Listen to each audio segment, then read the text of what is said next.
नमस्कार, क्यूज के इस ऑनलाइन प्लेटफॉर्म पर आप सभी का हार्दिक अभिनंदन स्वागत करता हूं।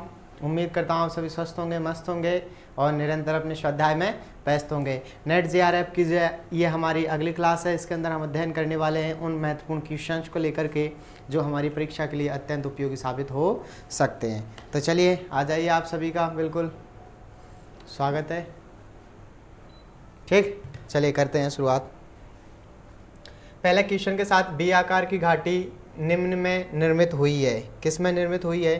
तो ये आपके नदी है अपरदनीय चक्र की तरुणा अवस्था में क्या देखने को मिलता है? बी प्रकार की घाटियां। आगे, बी आकार की घाटी नदी अपरदन चक्र की तरुणा अवस्था में निर्मित हुई है। बी आकार की घाटी अपरदन द्वारा उत्पन्न स्थल रूप है। बी आकार की घाटी में सर्वप्रथम नदी अपनी तली को काटकर उसे गहरा करती है, जिसके कारण नदी घाटी की गहराई सदैव बढ़ती जाती है तथा घाटी का आकार आंग्ल भाषा के बी अक्षर के समान हो जाती है। इसमें दीवालों का ढाल तीव्र उत्तल होता है। नदी की घाटी अत्यंत तंग एवं संकरी होती है। बी आकार की घाटियों को दो वर्गों में विभाजित किया जा सकता है, गॉर्ज तथा कैनियन। बी आकार की घाटियाँ सबसे पहले किससे? नदियों से और तरुणावस्था में निर्मित होती हैं। इनको दो भागों में विभाजित किया जा सकता है, किस किस में? गॉर्ज और कैनियन में। सामान्य रूप से बहुत गहरी तथा सक्रिय घाटियों को गॉर्ज, किसको? जो कि बहुत गहरी होती हैं और क्या होती हैं? सक्रिय होती हैं, उनको गॉर्ज तथा विस्तृत भाग को कैनियन कहा जा सकता है। बेहद ही प्यारा क्वेश्चन है आपके सामने। क्वेश्चन नंबर 2, पेंजिया का प्रयोग किसके द्वारा किया गया था? तो इसका प्रयोग किया गया था आपके अल्फ्रेड वेगनर के द्वारा। ठीक है ना, किसके द्वारा किया गया था? अल्फ्रेड वेगनर के द्वारा। प्रोफेसर वेगनर जर्मनी के एक प्रसिद्ध वैज्ञानिक थे। कहाँ के? जर्मनी के। ठीक है, जलवायु वेता तथा भूगोल वेता थे।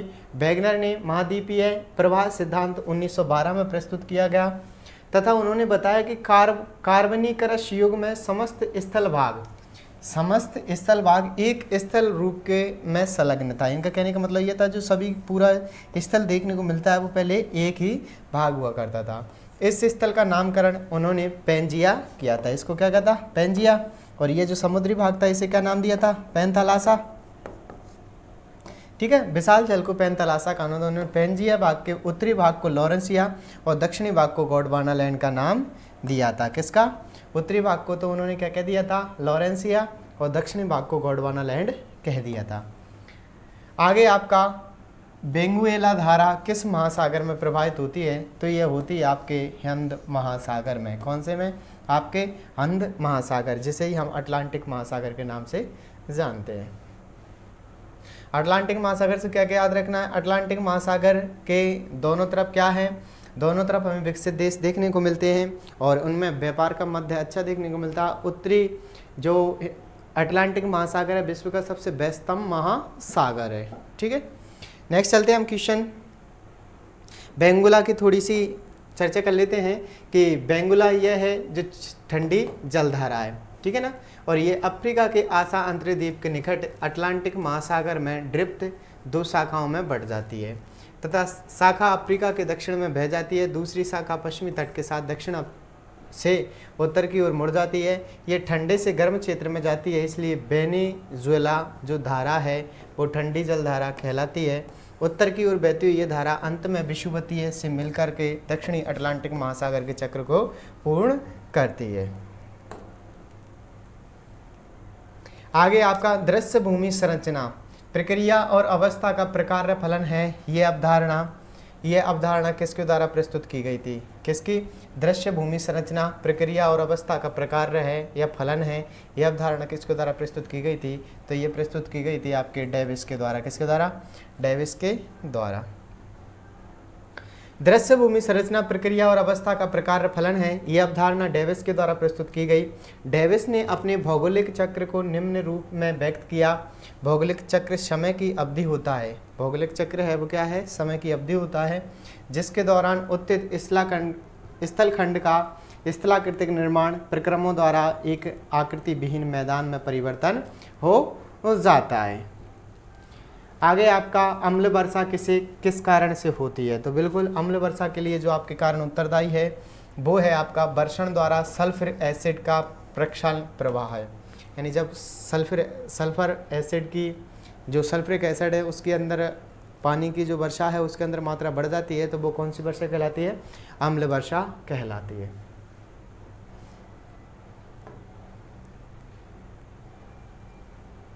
आगे आपका कथन और कारण।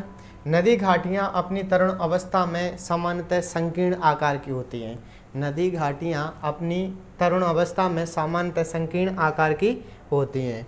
आगे आपका जल गर्ती का भेदन नदी घाटियों के नीचे की ओर कटाव के लिए उत्तरदायी प्रमुख अपर्दनीय प्रक्रिया है। आगे पढ़ते हैं इनमें से कौन सा सत्य है। तो बिल्कुल ए और आर दोनों सही है, लेकिन उसकी व्याख्या या स्पष्टीकरण सही से नहीं कर रहा है।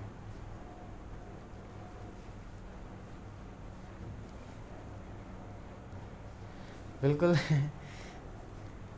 देखिए क्वेश्चंस का लेवल है तभी तो, नहीं तो ऐसे तो हर कोई कर लेता है इसको। मतलब बिना माइनस मार्किंग के आप एग्ज़ाम में बैठते हो और फिर वहाँ पर आपके लिए 60 क्वेश्चंस बहुत ही डिफ़िकल्ट हो जाते हैं, क्योंकि उनकी जो लैंग्वेज है वो इतनी क्लिष्ट कर दी जाती है कि एक बार तो क्वेश्चन ही समझ में नहीं आता कि पूछना क्या चाह रहा है। ठीक है, तो उपयुक्त कथन के कारण दोनों सत्य हैं, लेकिन सही व्याख्या नहीं है, क्योंकि जलगर्ती का क्या, जलगर्ती का स्थलाकृति का निर्माण नदियों द्वारा अपनी तली के काटने से निर्मित होता है और यह स्थलाकृति अपर्दन क्रिया का उदाहरण है। किसका है? अपर्दन क्रिया का उदाहरण है। आगे क्वेश्चन नंबर 7, निम्नलिखित में से किस प्रकार के बादल सबसे निचली परत में होते हैं? तो बिल्कुल कौन से बादल होते हैं? स्त्री नहीं, स्तरी। ये बादल सबसे निचली परतों में होते हैं। ये बादल कोहरे के समय होते हैं परंतु धरातल से सटे नहीं होते। इनकी रचना कई समान परतों में होती है। इनका निर्माण दो विपरीत स्वभाव वाली हवाओं के मिलने से प्राय शीतोष्ण कटिबंध में सर्दियों में होता है। किसका? स्तरी का। याद रखना, सबसे निचले जो बादल होंगे कौन से होंगे? स्तरी। इसका निर्माण किससे होगा? इनका निर्माण होगा आपका दो विपरीत स्वभाव वाली जो हवाएं हैं उनके मिलने से। और सर्वाधिक कहाँ देखने को मिलते हैं? शीतोष्ण कटिबंध में सर्दियों के अंदर। प्रदूषण शिखा परिणाम है। जो प्रदूषण शिखा है किसका परिणाम है? तो वो आपके परिणाम है सुप्त ऊष्मा द्वारा उत्पन्न असमानताओं का। किसका? सुप्त ऊष्मा द्वारा उत्पन्न असमानता का। आगे आपका क्वेश्चन नंबर 9, ध्रुवीय वाताग्रीय पोलर फ्रंटल सिद्धांत किससे संबंधित है? तो ये किससे संबंधित है? तो ये आपको मिलता है शीतोष्ण कटिबंधीय चक्रवात से। किससे? शीतोष्ण कटिबंधीय चक्रवात से। थोड़ा सा पढ़ लेते हैं। ध्रुवीय वाताग्रीय यानी कि पोलर फ्रंटल सिद्धांत शीतोष्ण कटिबंधीय चक्रवात से संबंधित है। ध्रुवीय वाताग्रीय सिद्धांत जे वर्कनीज द्वारा, ध्रुवीय वाताग्रीय सिद्धांत किसने दिया था? जे वर्कनीज द्वारा। कब दिया था? 1918 में प्रतिपादित किया गया। ध्रुवीय वाताग्र सिद्धांत मुख्य रूप से वाताग्रों के निर्माण की प्रक्रिया पर आधारित है। इस सिद्धांत के अनुसार चक्रवातों का आविर्भाव वाताग्र के बनने पर आधारित होता है। जब दो विपरीत तापमान वाली वायु राशियाँ विपरीत दिशाओं से आकर के आमने सामने मिलती हैं तो इस वाताग्र का निर्माण होता है। आगे आपका प्रवाल द्वीप वलय एटॉल किसकी भिन्न अवस्थाओं में से एक है? तो किसकी में से ही है? प्रवाल विकास की।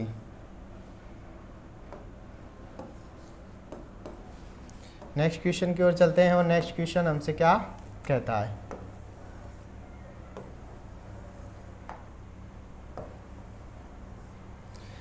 कि स्थल से दूर तथा गहरे सागरों में अंगूठी या घोड़े के नाल के आकार की प्रवाल भित्ति को प्रवाल वलय कहते हैं। याद रखना इस चीज़ को आप कि स्थल से दूर, किससे हो? स्थल से तो दूर होगा। और गहरे सागरों में अंगूठी, जैसे अंगूठी है इसकी तरह, या घोड़े की नाल के आकार की प्रवाल भित्ति को प्रवाल वलय, तो इसे क्या कह देंगे? प्रवाल वलय कह देंगे। प्राय इनका निर्माण किसी द्वीप के चारों ओर होता है। जैसे कोई हमारा द्वीप है, इसके चारों तरफ देखने को मिलता है, वो क्या मिलती है? प्रवाल भित्ति। और ये छिछले लैगून को पूर्णतः अथवा अंशतः घेरे रहती है। अतः स्पष्ट है कि प्रवाल द्वीप वलय एटॉल प्रवाल विकास की भिन्न अवस्थाओं में से एक है। बिल्कुल सत्य है। आगे क्वेश्चन नंबर 11, और एक दूसरे को मिलाना है। जैसे एक तरफ पहाड़ी प्रदेश और दूसरी तरफ भूआकृतिक प्रदेश है। जैसे अरावली, तो अरावली दिल्ली रेंज, कर्नाटक पठार, बाबा बुदन की पहाड़ियाँ, सतपुड़ा पर्वत, मैकाल श्रेणी और हिमालय मिस्मी पहाड़ियाँ। हिमालय के अंदर मिस्मी पहाड़ियाँ देखने को मिलती हैं। सतपुड़ा पर्वत में आपको मैकाल श्रेणी देखने को मिलती है। कर्नाटक पठार में आपको बाबा बुदन की पहाड़ियाँ देखने को मिलती हैं और अरावली में दिल्ली रेंज देखने को मिलती है। अरावली की बात करते हैं तो हम कीड़ ब्रह्मा से लेकर रायसीना हिल से दिल्ली तक विस्तृत है। आगे बॉन थ्यूनेन मॉडल के अनुसार एकांतिक क्षेत्र में केंद्रीय नगर को घिरे हुए भूमि उपयोग के खंडों में से 4 निम्नलिखित हैं, वो हमको बताना है। चलिए बताइए कौन से हैं जो घेरे हुए रहते हैं किसको, नगरीय को। बॉन थ्यूवेन ने सर्वप्रथम 1826 में, इसकी चर्चा हमने 3-4 बार कर ली, 1826 में कृषि के स्थानीयकरण के सिद्धांत का प्रतिपादन किया था। बॉन थ्यूवेन ने केंद्रीय नगर के चारों ओर कृषि भूमि की निम्न संक्रेतित पेटियां बताई। पहले कौन सी बताई थी, जैसे ये कोई नगर है, नगर की तरफ पहली होगी आपकी साग सब्जी उत्पादन, दूसरी होगी आपके काष्ठ उत्पादन, तीसरी होगी आपके अन्न उत्पादन। पहले साग सब्जी, दूसरी किसकी होगी काष्ठ की, और तीसरी होगी अन्न की, और चौथी होगी आपके चारागाह तथा प्रति के साथ सस्यावर्तन, और पांचवी है आपके सामने त्रिचेत्र पद्धति, और छठी है आपके सामने पशु पालन की। किसकी, पशु पालन की। तो व्यू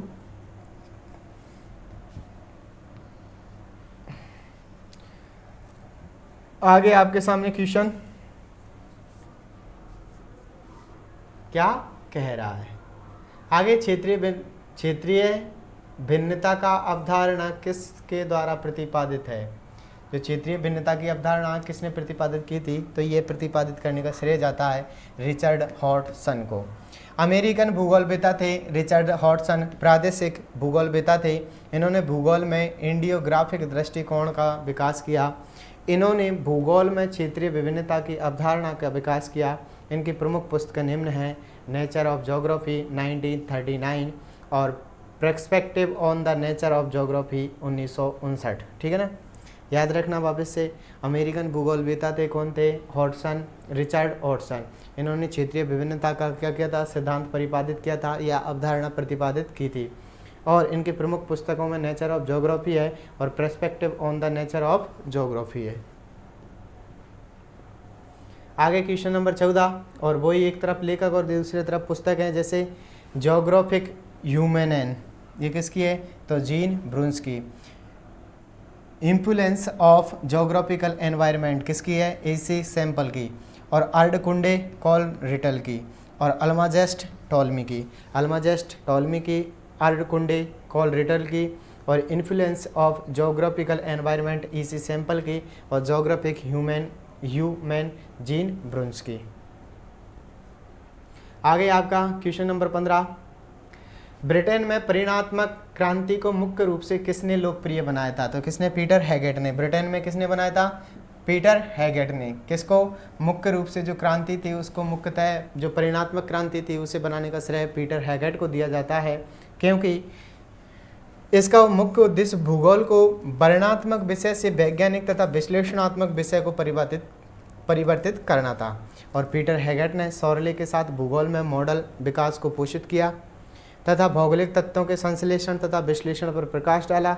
इनकी पुस्तकें निम्न हैं। कौन कौन सी है इनकी, पहले तो याद रखना आपको, location analysis in human geography, geography है मॉडर्न सिंथेसिस और मॉडल्स इन ज्योग्राफी। किसकी पुस्तक है ये सभी को सभी आपको देखने को मिलती हैं पीटर हैगेट की। कहाँ के हैं, तो ये ब्रिटेन के हैं। परिणात्मक क्रांति के रूप में इनका नाम जाना जाता है। ठीक है ना, इनकी 3 प्रमुख पुस्तकों के बारे में याद रखना, मॉडल्स ऑफ ज्योग्राफी, ज्योग्राफी है मॉडर्न स्थितिनिधित्व, और location analysis in human geography 1965। Next question की बात करते हैं, और नेक्स्ट क्वेश्चन हमसे क्या कह रहा है। नेक्स्ट क्वेश्चन है क्वेश्चन नंबर 16, और ये कह रहा है निम्नलिखित विचारधारा के विकास से संबंधित निम्नलिखित अनुक्रमों में से कौन सा सही है, वो हमको बताना है। तो कौन सा सही है, बिल्कुल बेरेनियस, कांट, हम्बोल्ट, बाइडल, डी लॉब्सॉस। थोड़ा सा इनके बारे में हमने एक बार और चर्चा कर ली कि बेरेनियस, कांट, हम्बोल्ट, बाइडल, डी लॉब्सॉस। बेरेनियस 1622 से 1650 की महत्वपूर्ण कृति ज्योग्राफिया जेनेरलिस और 1650 में प्रकाशित हुई। बेरेनियस ने भूगोल में वैधता की नींव डाली। याद रखना, वैधता की नींव डालने वाले कौन थे, तो वो थे आपके बेरेनियस, ठीक है ना।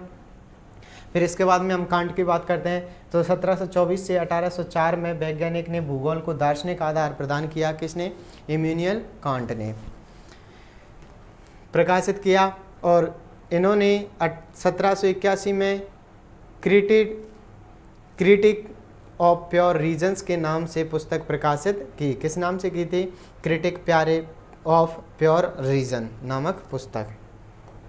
आगे आपका क्वेश्चन नंबर 17, भारत में किसी प्रदेश का अधिवास प्रतिरूप प्रभावित होता है, किसके द्वारा, कृषि पद्धतियों के द्वारा। किसके द्वारा, कृषि पद्धतियों के द्वारा जो अधिप्रवास है वो प्रभावित होने को मिलता है। क्वेश्चन नंबर 18 है आपके सामने, क्या कह रहा है क्वेश्चन नंबर 18, नगर प्रदेश की विशेषता है, तो क्या है, संकेंद्रित विकास। क्योंकि नगर प्रदेश की प्रमुख विशेषता क्या कहलाती है, संकेंद्रित विकास, क्योंकि संकेंद्रित विकास का प्रमुख आधार निर्यात व्यापार पर आश्रित होता है। किस पर आधारित होता है, निर्यात व्यापार पर। याद रहे कि संकेंद्रित विकास 5 वलयों के रूप में बाहर की ओर वृद्धि करता है, बशर्ते कि प्रतिरूप को विकृत करने वाली भौतिक बाधाएं जैसे पर्वत है, आपकी नदी है, उपस्थित ना हो, ठीक है ना। तो ये 5 क्या हुआ, 5 वलयों के रूप में क्या करता है, बाहर की ओर वृद्धि करता है। आगे एक बेहद ही अच्छा क्वेश्चन, 19 भारत में 1991 से 2001 के बीच 10 की जनसंख्या वृद्धि दर थी, तो वो आपकी कितनी थी, 21.34, और 2011 के अनुसार कितनी रही है, तो 17.70। ठीक, तो ये इतना महत्वपूर्ण नहीं है, पर ये याद रखना कि 2011 के अनुसार जो 17.70 रही है। नेक्स्ट है आपका क्वेश्चन नंबर 20, और 20 क्या कह रहा है, किसी स्थान की केंद्रीयता किसके आधार पर निर्धारित होती है। जो किसी स्थान है उसकी केंद्रीयता किसके आधार पर निर्धारित होती है।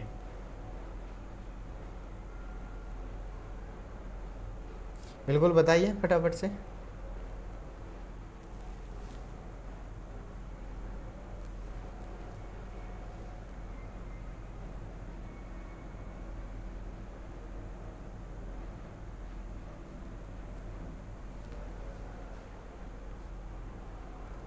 ठीक है, तो किसी स्थान की केंद्रीयता किसके आधार पर निर्धारित होती है, ये आपको बताना है। तो किसके आधार पर निर्धारित होती है, तो आपकी ये होती है उसकी परिवहन प्रणाली पर। किस पर आधारित होती है, तो परिवहन प्रणाली पर आधारित होती है।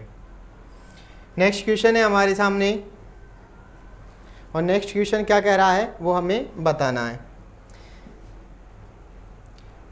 जैसे थोड़ी सी बात कर लें कि केंद्रीय स्थान परिवहन मार्गों के मिलन स्थान पर केंद्रित होता है।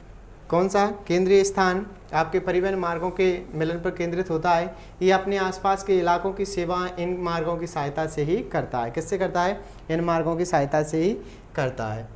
किसी स्थान की केंद्रीयता या केंद्रीय स्थान द्वारा प्राप्त की गई सेवाएं, उनका प्रभाव क्षेत्र, वहाँ पर होने वाले कार्य की संख्या, उनकी विशेषताएं, विस्तार तथा मात्रा पर निर्भर करती हैं। स्पष्ट है कि बड़े नगरों की केंद्रीयता अधिक तथा छोटे कस्बों की केंद्रीयता की ओर बढ़ती है। ठीक है ना। नेक्स्ट क्वेश्चन की ओर चलते हैं। रिमलैंड सिद्धांत के प्रतिपादक का नाम बताइए। रिमलैंड सिद्धांत का प्रतिपादक कौन थे, तो वो थे आपके स्पाइकमैन। कौन थे, स्पाइकमैन। इसकी हमने बात करी ली, तो ज़्यादा बात करेंगे नहीं, सिर्फ क्वेश्चन से आंसर की देते हुए आगे की ओर बढ़ते चलेंगे। चलिए चलते हैं। भारत में ग्रामीण विकास के लिए निम्नलिखित में से कौन सा मॉडल उपयुक्त है। कौन सा उपयुक्त है, तो ग्रामीण विकास में आपके बैलगाड़ी, ट्रक, रेलवे और जलयान। ठीक,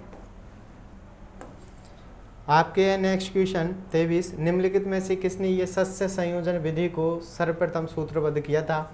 शस्य संयोजन विधि को सूत्रबद्ध करने का श्रेय जाता है, वो जाता है आपके किसको, बीवर को। किसको, जेसी बीवर को।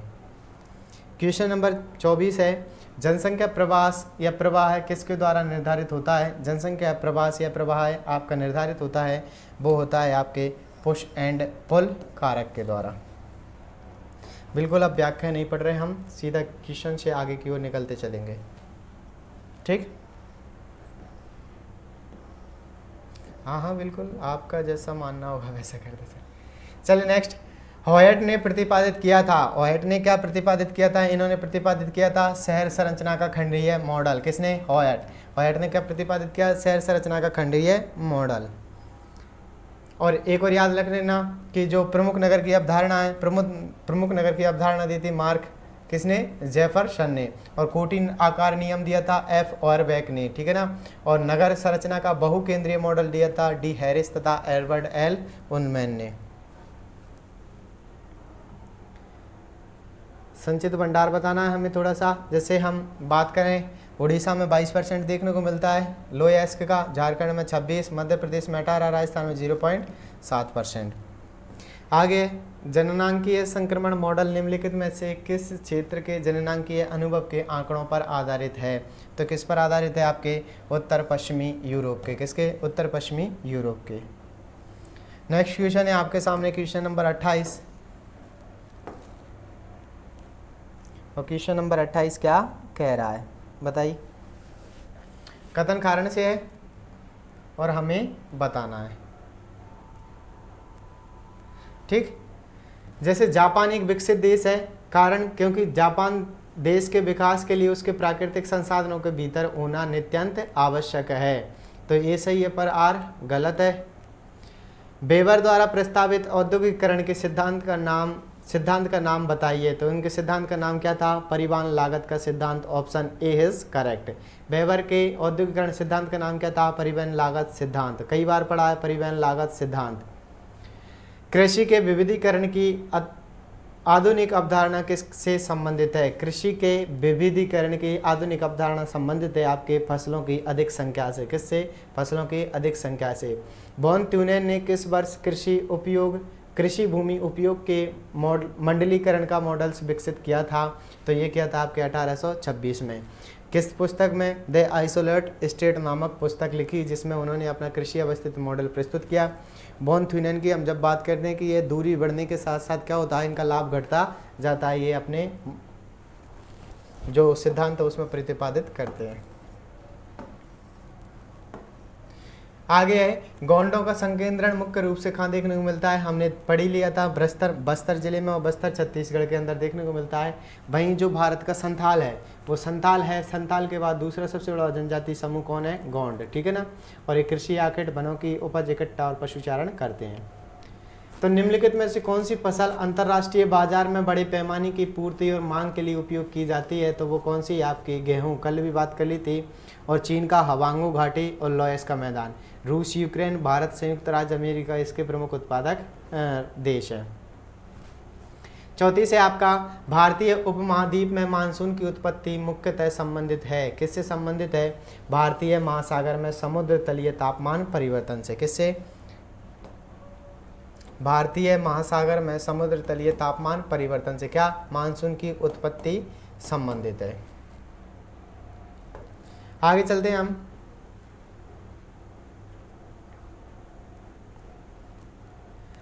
राज्यों का कौन सा अनुक्रम लिंग अनुपात के अधोमुखी क्रम में है? तो इनमें से कोई सा नहीं था, पर याद रखना कैसे कि केरल का लिंग अनुपात 1084, तमिलनाडु का 996 और आंध्र प्रदेश का 993 और छत्तीसगढ़ का 991 है। इसलिए इनमें से कोई सा विकल्प सुमेलित नहीं था।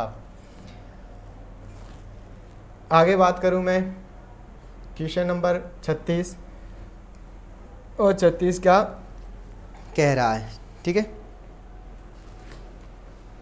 बिल्कुल क्वेश्चन नंबर 36 के बारे में आपको बताना है कि क्वेश्चन नंबर 36 क्या कह रहा है। बताइए फटाफट से।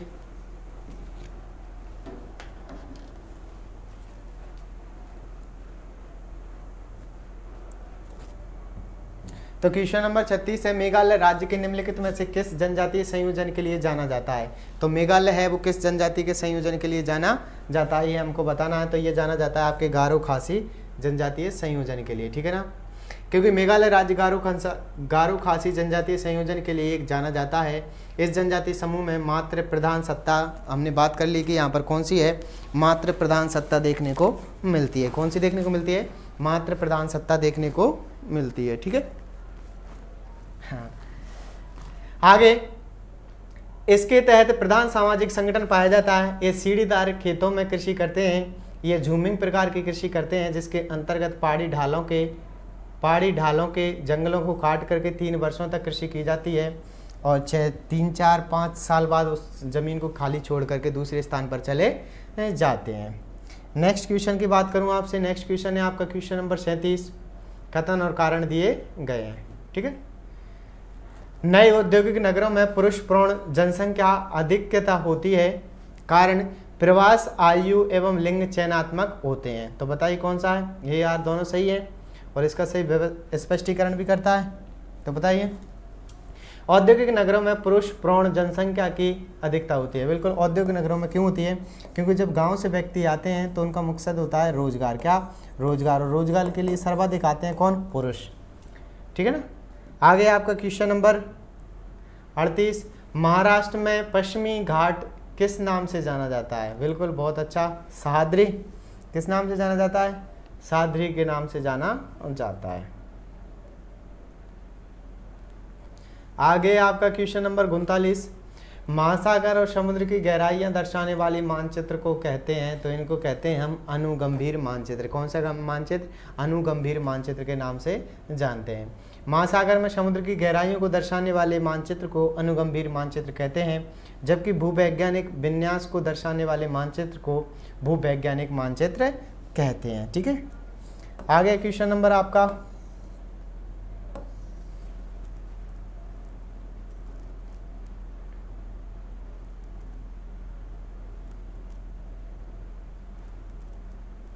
41। नदी बेसिन है। नदी बेसिन क्या है? तो ये एक वृहद प्रदेश है। नदी बेसिन वृहद प्रदेश कहलाता है क्योंकि बेसिन मुख्य नदी एवं सहायक नदियों के अफवाह क्षेत्र को कहा जाता है, इसलिए क्या होता है? ये वृहद प्रदेश होता है। आगे बात करूं मैं क्वेश्चन नंबर 42 की, और क्वेश्चन नंबर 42 से आपके सामने निम्नलिखित में से कौन सा नोडल प्रदेश है, यानी कि इनमें से कौन सा है जो नोडल प्रदेश है, वो कौन सा है? राज्य में केंद्रीय क्षेत्र यानी सेंट्रल डिस्ट्रिक्शन।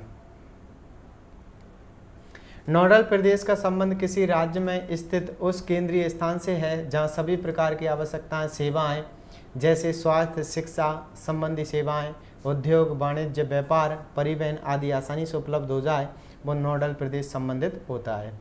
आगे बात करूं मैं क्वेश्चन नंबर 43। अग्रगामी सहल गणिताएं सुलभ बनाती हैं, तो ये बनाती हैं आपके विविधीकरण को। अग्रगामी सहल गणिताएं सुलभ बनाती हैं, तो किसको बनाती हैं? आपके विविधीकरण को। Question number 44। राष्ट्रीय दूरस्थ संवेदन एजेंसी NRSA कहाँ अवस्थित है? तो ये कहाँ अवस्थित है? हैदराबाद में। कौन सी? ये national remote sensing agency Hyderabad. ठीक है ना। तो ये 1 को 1 अनुपात कितने में मापती है? 2.5 लाख में। आगे बात करूं क्वेश्चन नंबर 45, और क्वेश्चन नंबर 45 क्या कहता है? ठीक है, बताना है आपको क्वेश्चन नंबर 45 क्या कहता है। क्वेश्चन नंबर 45 से आपका निम्नलिखित में से कौन सा केंद्रीयकृत माप है, वो आपको बताना है। चलिए बताइए। बिल्कुल बिल्कुल, केंद्रीकृत माप को दर्शाता है, तो बताइए कौन सा दर्शाता है। जैसे मैं बात करूं आपके सामने, सबसे पहले निम्नलिखित में से कौन सा केंद्रीकृत माप को बताता है, इसके बारे में हमने बात कर ली। वो बताएगा आपका माध्यिका। कौन? माध्यिका। केंद्रीकृत को माप बताने का काम। आगे आपके कुछ सूची 1 को सूची 2 के साथ में मिलाना है। जैसे गणितीय परंपराओं का किसको श्रेय दिया जाता है? थेल्स को। अन्वेषण का फिनिशियन को, और आगमनात्मक प्रणाली का अरस्तु को, और साहित्यिक परंपरा का होमर को दिया जाता है। ठीक है ना। याद रखना, गणितीय परंपराएं थेल्स, गणितीय परंपराएं थेल्स, अन्वेषण फिनिशियन, आगमनात्मक प्रणाली अरस्तु, और साहित्यिक परंपराएं होमर। नेक्स्ट चलते हैं हम क्वेश्चन नंबर। बिल्कुल, एक तरफ हमें पैराग्राफ दिया गया है, लेकिन हम दूसरी तरफ से क्वेश्चन सॉल्व करना प्रारंभ करते हैं। जैसे क्वेश्चन हमारा शुरू होता है 47 से। गद्यांश का केंद्रीय विषय वस्तु क्या थी? तो इसकी विषय वस्तु है हरित क्रांति। क्या थी? हरित क्रांति की तकनीकों में सुधार की आवश्यकता। ठीक है ना। हरित क्रांति के सर्वप्रथम विश्व में शुरू करने का नॉर्मन ई बोरलॉग को जाता है, और भारत में लाने का श्रेय MS स्वामीनाथन को दिया जाता है। जो हरित क्रांति शब्द है वो विलियम गॉड के द्वारा दी जाती है, और भारत में 1966 से 67 के अंदर लाई जाती है। आपके पंजाब, हरियाणा, उत्तर प्रदेश में अधिक पैदावार देखने को मिलती है, उसी की अपेक्षा जो आपके बिहार, छत्तीसगढ़ राज्य हैं उनमें कम देखने को मिलती है। तो यहाँ पर प्रादेशिक असंतुलन का सिद्धांत भी उत्पन्न हो जाता है, या ये स्थिति हमें देखने को मिलती है। नेक्स्ट क्वेश्चन की ओर चलते हैं हम। हरित क्रांति का एक खतरा है, वो क्या है आपका? एक फसली कृषि, क्योंकि इस पर एक फसल पर ही जोर दिया जाता है। आगे आपका वर्तमान शोध अभिमुख है, वर्तमान शोध है वो अभिमुख है किससे? तो वो है आपका स्थानीय दशाओं के लिए उपयुक्त बीजों का विकास। किसके लिए? स्थानीय दशाओं के लिए उपयुक्त बीजों के विकास से। ठीक है, आगे आपका क्वेश्चन नंबर 50, पारंपरिक एशियाई कृषि बल देती है, तो यह देती है आपके बहुरूपी कृषि पर। किस पर? बहुफसली कृषि पर। ठीक है ना, पारंपरिक एशियाई कृषि बहुफसली कृषि पर बल देती है। ऐसा इसलिए किया जाता है कि यदि एक फसल नष्ट हो जाए तो दूसरी फसल खाने हेतु खाद्य सामग्री मिल जाती है। तो ये क्या कहलाती है? पारंपरिक एशियाई कृषि कहलाती है। ठीक है ना, तो ये 50 क्वेश्चन थे, थोड़ा सा फास्ट कर लिया इसलिए क्लास जल्दी खत्म हो गई। ठीक है ना, हम रोज़ 50 क्वेश्चंस के साथ में आगे बढ़ते हुए चलेंगे और धीरे धीरे हमारी जो JRF की मंजिल है उसे पाने का प्रयास करेंगे। जय हिंद, जय भारत। मिलते हैं अगली कक्षाओं में।